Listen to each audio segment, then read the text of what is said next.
Pride and Prejudice was directed by Joe Wright in 2005 and was based on the novel written by Jane Austen in the early 1800s.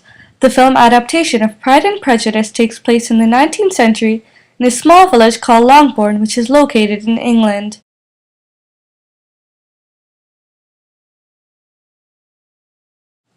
The film and book revolve around the Bennet family who live in England and are financially insecure. Mr. and Mrs. Bennet have 5 daughters named Jane, Elizabeth, Mary, Kitty, and Lydia. The Bennets' wealth lies in their property, however their property is entailed. Since a property can only be inherited by a male, the Bennets strive to get one of their many daughters married. So the wealth remains within the family. When the wealthy Mr. Charles Bingley rents out a manor with his close friend Mr. Darcy in Longbourn, Mrs. Bennet is determined to get her daughters to marry one of the wealthy men. After meeting Mr. Darcy, Elizabeth develops a prejudice against his pride, as she overhears him speak negatively about her appearance. Elizabeth comes to the conclusion that she despises his obnoxious personality and believes that he is the last man on earth that she would ever marry. On the other hand, Jane and Mr. Bingley develop an attraction towards each other, and soon Caroline, Bingley's sister, invites Jane to visit Netherfield. While Jane is in Netherfield, she becomes sick, and when the news is brought to Elizabeth, she journeys individually to Netherfield to nurse her ill sister back to health. Upon Elizabeth's arrival to Netherfield, it is seen that Caroline and Mrs. Bingley are shocked at the fact that she had travelled alone without a male escort. While in Netherfield, Elizabeth comes across Mr. Darcy and discovers herself falling for him as she gains an insight into his true personality and kind character. In the end, Jane and Bingley married the same morning as Elizabeth and Mr. Darcy. Mrs. Bennet becomes pleased and experiences relief as her goals to marry her daughters to save their wealth and futures was met.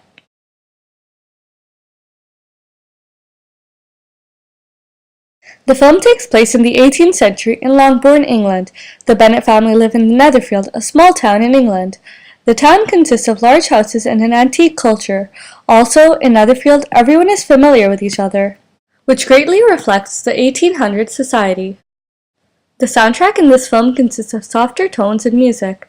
Beethoven's musical compositions were incorporated into the film to build on the setting and mood of the film.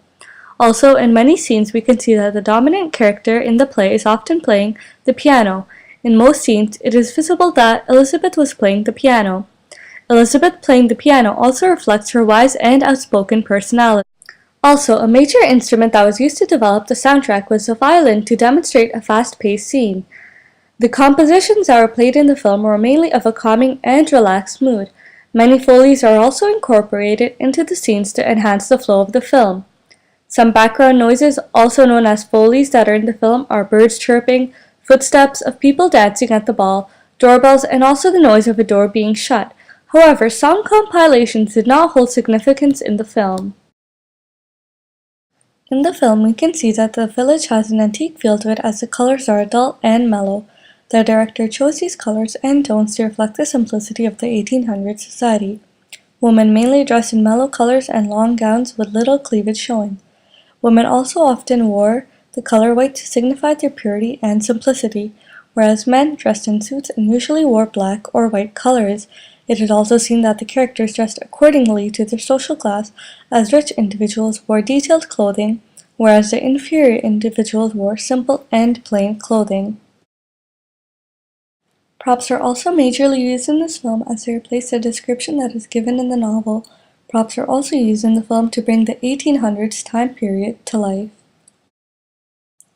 Casting choices are important decisions for the director to make as it is used to enhance and increase the popularity of the film. Keira Knightley is a famous actor who plays the role of Elizabeth Bennet in this film. Knightley gained her recognition from her exceptional performance that is seen in the Pirates of the Caribbean as she took on the role of Elizabeth Swann. This was a great casting choice as Knightley's previous performance gained fame and in turn caused Pride and Prejudice to also become popular. Matthew Macfadyen was also a perfect fit to play Mr. Darcy's character. Macfadyen is also a great actor as he has won the New Zealand Screen Award for Best Actor. In the film, it is seen that additional lighting is added as most scenes are bright and well lit. Despite the sun's natural lighting, most shots in the film are perspective shots to capture the actors and their actions. Most camera shots were still film shots, however, perspective shots are used to capture the vast emptiness in backgrounds and add emotion into the scene. We also see the camera coming to a zoom or to focus on certain objects or characters. Similarly, some shots also consist of a background being blurred so the audience focuses on a specific character or individual.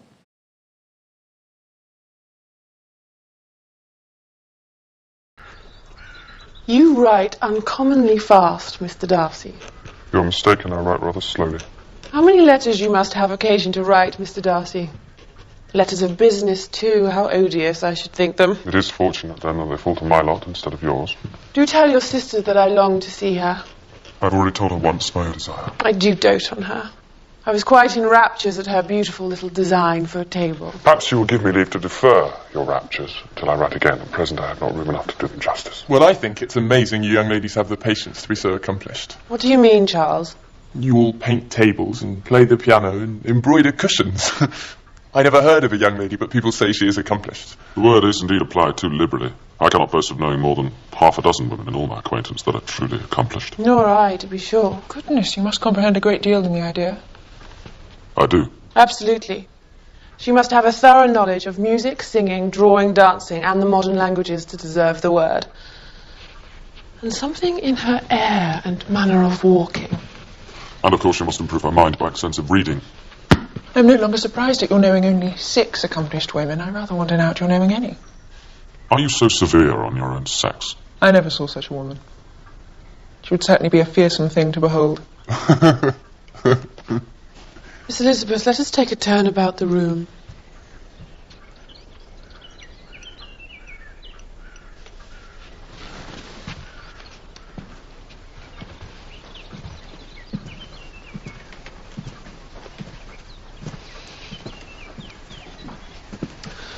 It's refreshing, is it not, after sitting so long in one attitude? And it is a small kind of accomplishment, I suppose. Will you not join us, Mr. Darcy? You can only have 2 motives, Caroline, and I would interfere with either. What can he mean? Our surest way of disappointing him will be to ask him nothing about it. But do tell us, Mr. Darcy. Either you are in each other's confidence and you have secret affairs to discuss, or you are conscious that your figures appear to the greatest advantage by walking. If the first, I should get in your way. If the second, I can admire you much better from here. Shocking. How shall we punish him for such a speech? You could always laugh at him. Oh, no. Mr. Darcy is not to be teased. You're too proud, Mr. Darcy. And would you consider pride a fault or a virtue? This scene connects to literary theory, as in the scene females have limited rights and an extensive amount of requirements to meet society's ideals. In this scene we can see that Elizabeth is being told her duties and requirements to be considered as a good wife and female in the 1800s society. Males were socially expected to work and manage finances, whereas females were strictly required to clean, cook, nurture children, and obtain many decorative skills such as dancing, singing, drawing, similar to what Caroline had mentioned. In the book, it is seen that a woman is unable to hold her personality and individuality as it is required for her to live up to society's unrealistic ideals. Jane Austen's original novel focused on the romance between Elizabeth and Mr. Darcy, whereas in the film, the attention is not focused on the couple. In my opinion, I believe that the directorial liberties were changed in that the book consisted of better demographics as opposed to the film, since the novel consisted of a more detailed plot which brought you back into the early 19th century. Also, in the book, Elizabeth's character is more developed and the directorial liberties are changed as she is not supposed to be a friendly and playful, whereas in the film, her character shows her as a rude and pouty individual. Also, the film does not completely reflect the novel, as the setting of the film is somewhat modernized, which takes away from the original 1800s feel. However, the director greatly improved the demographics of the film due to Keira Knightley, as her fame would attract a large audience. Also, the cinematography played a huge role in improving the overall image of the film. In my opinion, I feel as if the demographics of the novel were superior to those of the film.